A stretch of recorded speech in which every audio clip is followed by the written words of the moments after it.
श्री विष्णु पुराण में यहाँ तक लिखा है कि श्री कृष्ण जी ने भी कुछ यादों को अपने एक वहाँ लठ उठा लिया, जो शेष बच गए थे, ना मर पाए थे, श्री कृष्ण जी ने स्वयं मार डाले, पागल से हो गए।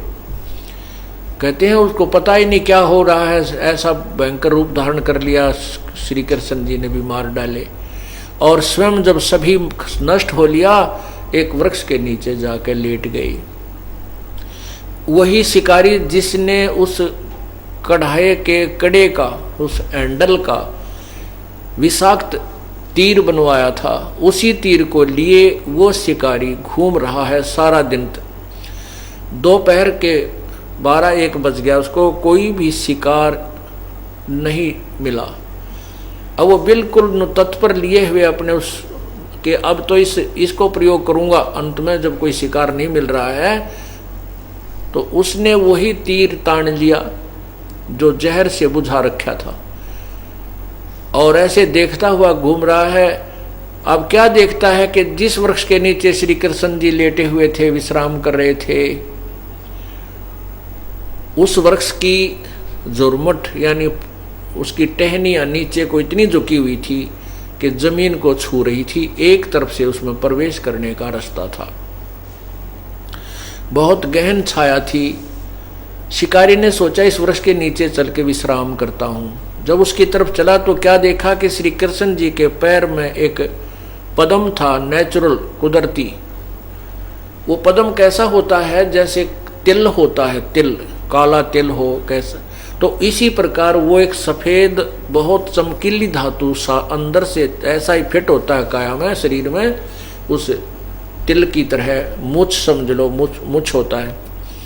तो ऐसे भगवान के दाएं पैर के अंदर तलवे में लगा हुआ था। ऐसा चिमक्या करता था जैसे 100 वाट के बल्ब की रोशनी हो अंधेरे में, और दिन के समय 100 वाट का बल्ब जरा सी चमक ही नजर आती है। ऐसे भगवान श्री कृष्ण जी ने अपने एक घुटने पर दूसरा पैर रख कर ऐसे तलवा सामने कर रखा था। उस तलवे के अंदर से वो पद्म की जो चमक थी, वृक्ष की झुरमटों के अंदर से चमक रही थी। शिकारी ने सोचा कोई मर्ग है और उसकी आंख चमक रही है। शिकारी ने आव देखा ना ताव देखा कि सारा दिन हो गया भटकते न, शिकार मिला नहीं, कहीं ये भी हाथ से ना चला जा। उन जुर्मटों के अंदर से ही तीर मार दिया, उन टहनियों की जो पत्तों के अंदर से ही तीर ठोक दिया वो विषाक्त मृग की आंख समझ के श्री कृष्ण जी के पैर को। जो ही उसको तीर लगा, श्री कृष्ण जी के हाहाकार मचाई, मर गया रे, मर गया रे, मर गया रे, कौन है, किसने मार डाला मुझे।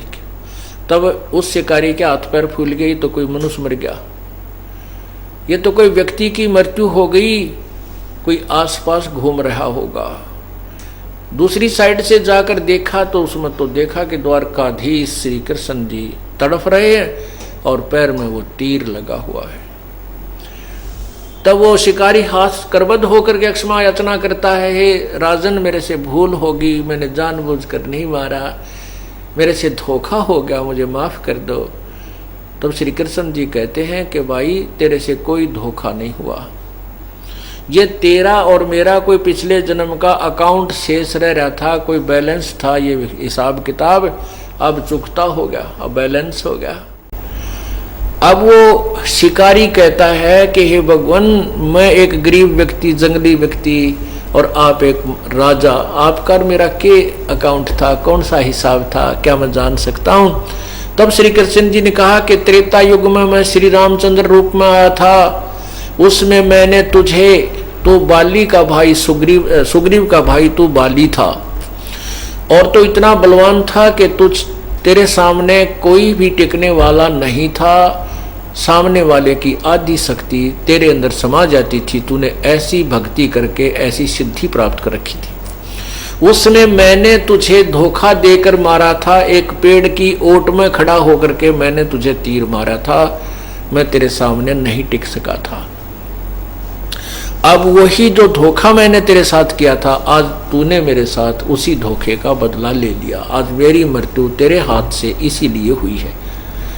आप चिंता मत करिए, आप जाइए, अब किसी को बताना नहीं कि मैंने मार डाला है, और मेरा संदेशा द्वारका में भिजवा दे कि वो श्री कृष्ण जी की अंतिम श्वास गिन रहा है और सब यादव मर चुके हैं लड़के, और पांडवों को बुला दिया जाए, वो हमारे रिश्तेदार हैं।